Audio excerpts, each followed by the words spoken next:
جايين من كل مكان، الصويرة زينة البلدان، زوروا ونرجع فرحان. كالظبيل وللهيلولة، حوض السلاح وثوم حيلة، نضربوا شوفار هاد الليلة.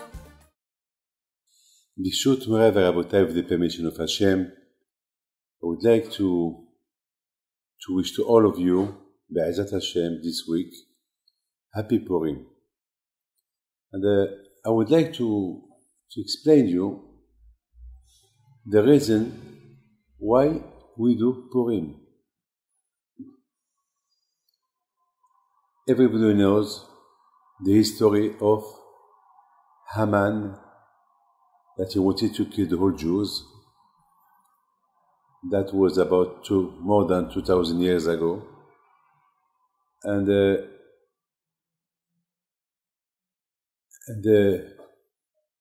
he knew all kind of the place where the Jews, they may be. That means that in that time, the king Ahasuerus, he was the king for nearly the whole world. There was no place that he did not have their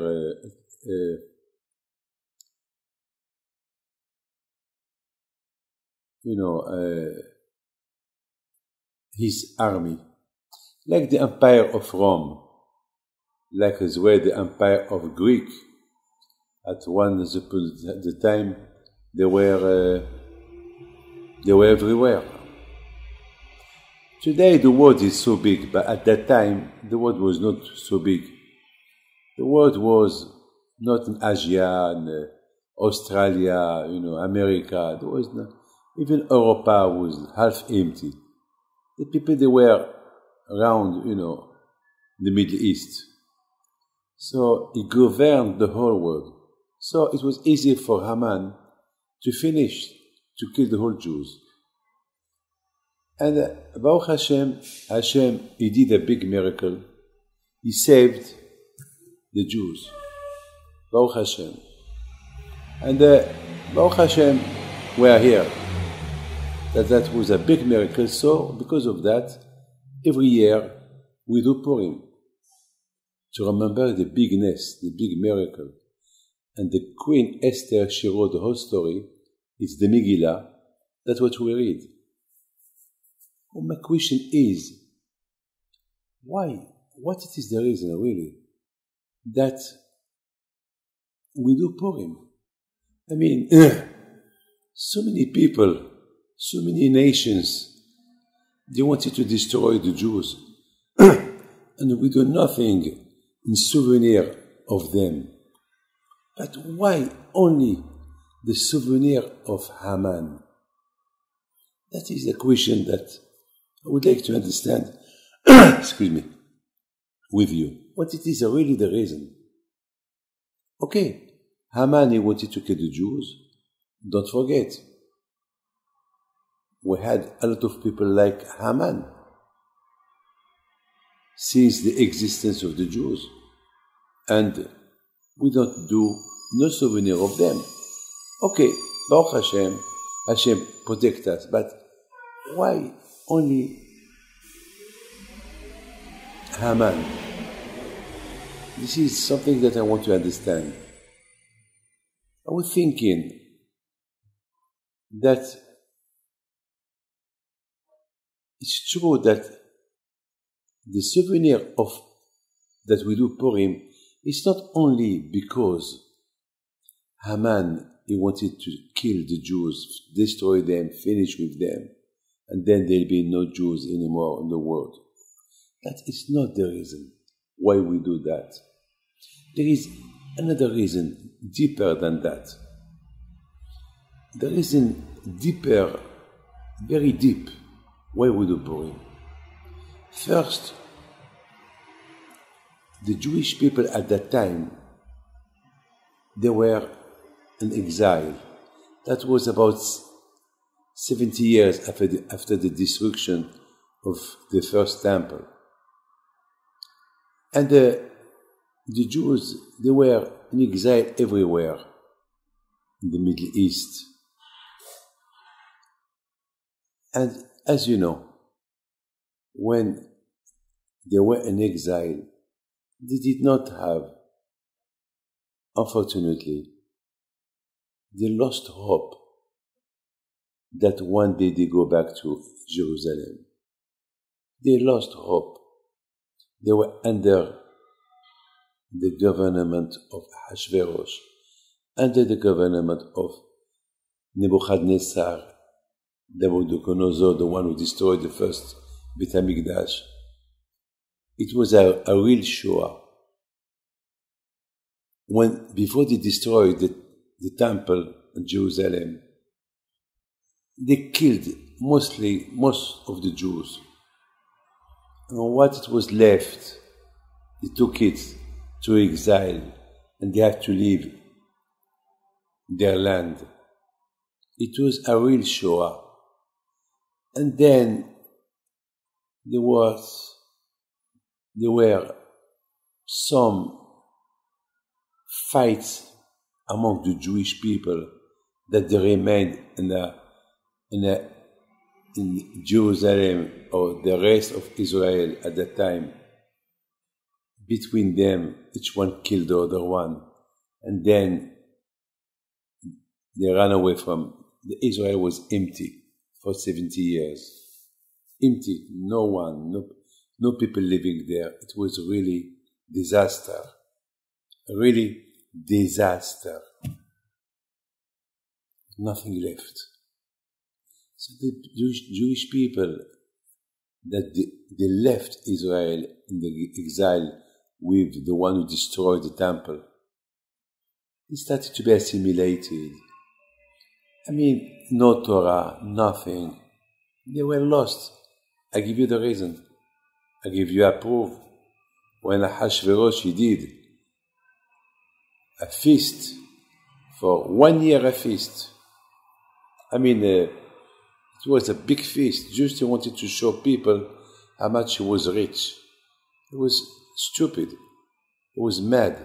He killed his wife because he invited his wife to come to dance nude in front of people. Which one can do that to his wife? Nude. Can you imagine that? I mean, it was. And then they advised him to kill her. He killed her. So they advised him to search for a nice woman, even if she's married. I mean, all day. I mean, he looked at women. He chose. And they had to prepare them for 6 months. A stupid guy. Really? He was a mad man. I mean, you can imagine, I mean, you want to get married, they introduce you 1, 2, 3, you choose. But this one, hundreds of women. Défilé. It's like a défilé of women. And they prepare them for 6 months to make them nicer. It was stupid. And then he chose Esther. And you know, according to the Gemara, Esther, she was married. From here to Mordechai. From here you see how stupid he was. Stealing women from people. And then he just, I don't understand. I'm telling you, I just don't understand how he gave the Jews in the hand of Haman. And told him, when Haman asked, he said, Your Majesty, give me the Jews in my hand. I don't understand. How can he accept to kill the whole Jews from his kingdom? Can you imagine the world without the Jews? It's a disaster. Knowing that anyone who touched them, God punished. I mean, how can he do that? And he accepts for money. And then he told him, take the money, I don't want your money. Do whatever you want to do. I'll give you my approval, a sign. A sign. That was the disaster. That was terrible. The Jews knew that this is finished. It's finished for them. My friend,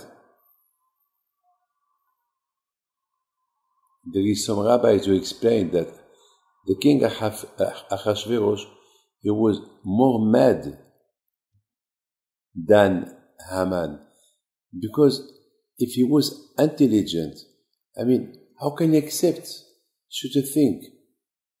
How can he accept? I mean, a good king don't behave like that. That means no nation can have confidence on him, because any day he can decree that I can destroy this kingdom. I can destroy this kingdom. This city, kill them. I mean, the same way that he accepted to kill the Jews, he can accept to kill any other religion, any other nation. So it was stupid.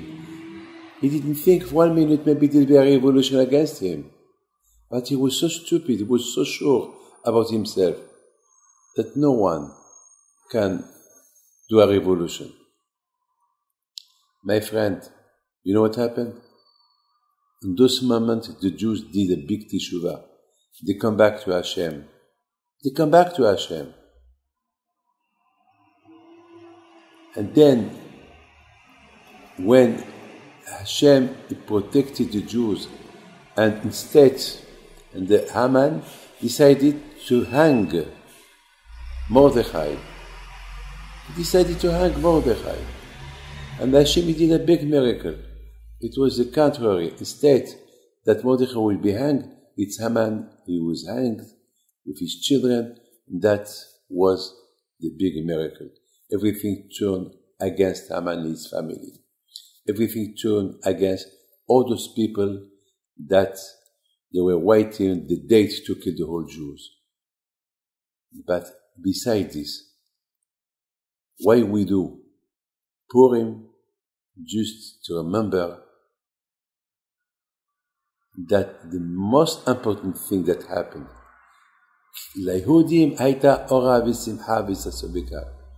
the Jews, they discovered how much Hashem loved them. Now they're back to religion. Now they're back to Hashem. Now they're back to the Torah. Now they're back to believe more in Hashem, more than they were believing Hashem before. That was a good preparation for the Jews to leave all those kingdoms of Ahasuerus, to go back to Eretz Israel, and they built the second temple. This is, my friend, why we do Purim. Because of Ki Movie Kiblu.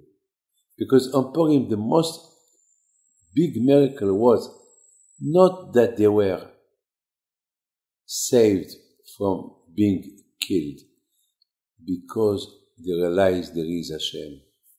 They realized there is Hashem. They're back to the Torah. That is the miracle. Now they understand. They started to put tefillin. They started to keep Shabbat. They started to believe in Hashem more than before. That was a preparation. You know, my friend, the Torah, the Megillah is written, there is a version in the Talmud who explained that a lot of non-Jews, when they saw this big miracle, they saw the end of the Jews. And now they saw that how Hashem, He prepared how to save them, so they become Jewish. They started to believe in Hashem. But I explained, I have my own version, thanks God. That means a lot of people that they ignored God before, now they're back, back to their religion. From this Megillah, we understand and we learn that something incredibly honest, that you should not be ashamed to show your Judaism. A lot of people there, one day I was invited by some people and they did not have a mezuzah outside. Why? Because they said, well, we don't want people to know that we are Jewish. Why? If Hashem give you this mitzvah to put a mezuzah, that means Hashem outside the door. That means there is nothing to be ashamed of. There is other people say, well, we don't want to because of because of anti-Semite, we don't want to show the mezuzah. Anyway, anti-Semite, if you have the mezuzah or you don't have a mezuzah, the anti-Semite, it's something that it happened. There is nothing you can do about it. I mean, there is not. I mean, look at me. More than me. I mean, I have a white beard. I have a head. I have my beard. I look at you. I mean, I know it's a price to pay, but I learned that I'm not allowed to be ashamed of my religion. My religion, she should not be. A lot of people they said, "Why I am religion, my heart." Of course, thank you, but you have to be Jewish not only in your heart. You have to be Jewish from outside your heart as well. I mean, a man without his body has only his heart, it will not exist. A man with his body without his heart, he cannot exist. You need both of them, the body and the heart inside the body. That's why the Megillah, it repeats every time, O Mordechai HaYehudi, and the Mordechai the Jewish. Why the Megillah write about Mordechai the Jewish? We never saw no book that we call somebody Jewish. I mean, Mordechai. When you talk about somebody in the Bible, they don't mention that if he's Jew or not. Of course, he's Jewish. Why? We know Mordechai was Jewish. Why he has to write the Jewish? The answer is he was not ashamed of his Judaism. He showed it. Because as I told you before, people they wanted to hide their religion. Because they said, well, we're in exile, we should not show our profile as a Jewish man. So they kept their religion. And Mordechai was screaming at them. He said, no. The more if you hide your religion, if you hide your identity, is the beginning of the assimilation. Is the beginning of stopping doing religion. I mean, why have to be ashamed? That means you cannot be Jewish in the house and act as a non-Jew in the street. No. There is some people, I'm sorry to tell you this, there is some people, when you ask them, do you eat kosher? They said, yes, I keep my kosher home in the house. And outside? No, outside I'm not. With a lot of reasons. Why? Because of the business, because of this, because of this, because of this. A lot of... I mean, I don't understand. Do they have two stomachs? One stomach for the house, kosher, and one stomach for to use it in the street, that is not kosher? No. I have a friend in Canada. He's a fabulous, I love him. He's a fantastic man. He told me that he had to go to Germany for a show. Not a show, for business. It was, I forgot. It was an international, international, for business,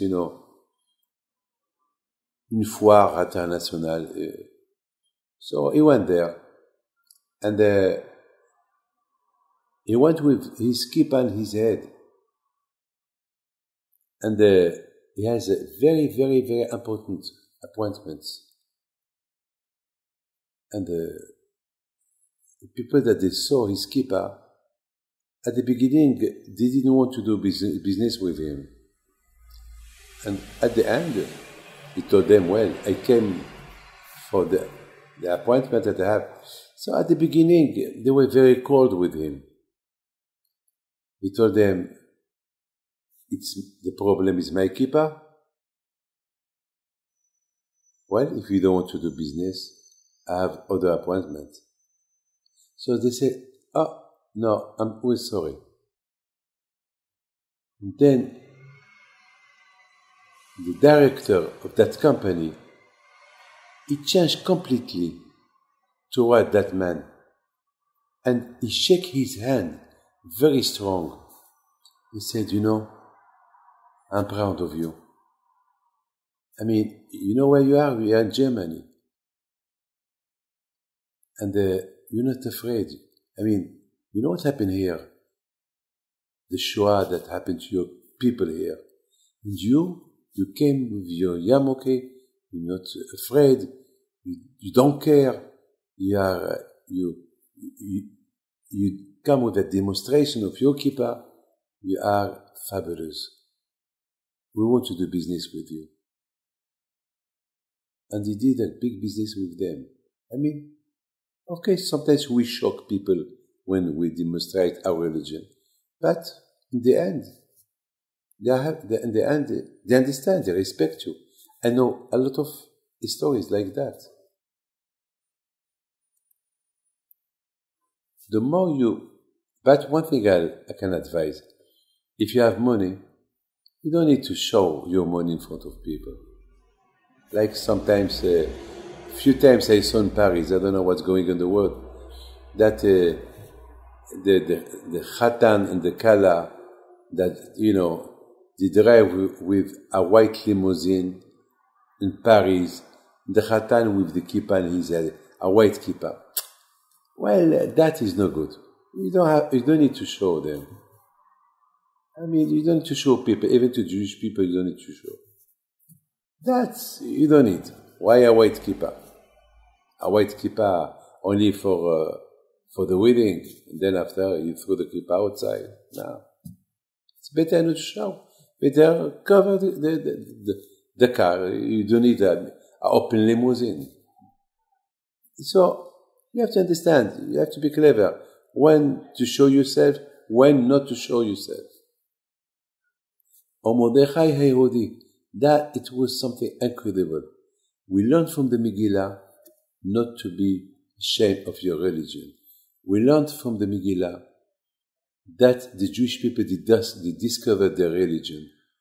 We learned from the Megillah that the real joy that the Jewish people had at that time, it was because they understood that without the Torah, they are not Jewish. They cannot live as a Jew, as Jewish. We learn from the Megillah, you cannot hide yourself. Even if you hide yourself, Haman can find you. That's what we learn from the Torah. Don't be ashamed. There is a lot of things that we learn from the Megillah. We learn from the Megillah, the most important, how much we discovered how much Hashem He loved us. We learn from the Megillah that some examples how not to be assimilated. Without Torah, it's the way of assimilation. We learn from the Torah a lot of things. That when those people, Haman, his family, all what they wanted to do to the Jewish people, it turned against them. There's a lot of things. That's why this Megillah from the word Gilui, discovering, to discover. So that's why, my friend, we read the Megillah once a year, we do Purim once a year, to understand all those beautiful things that I just repeat. May Hashem give you good Purim, Hashem bless you, and I wanted just to tell you something. I am here in Argentina, and you cannot imagine how much I'm happy to meet a woman that she is about 45 years old, Every year I see her, has no children. And last year, she came to see me with her husband, and she said, I don't understand. What's the problem of Hashem? Why he don't give me baby? I want a baby. And now, it's so, I am old woman. But still, I can have a baby. I have no problem. I'm still, I have, my body still function. Thanks God, there is a lot of people that they are not Nida anymore, but I am still Nida.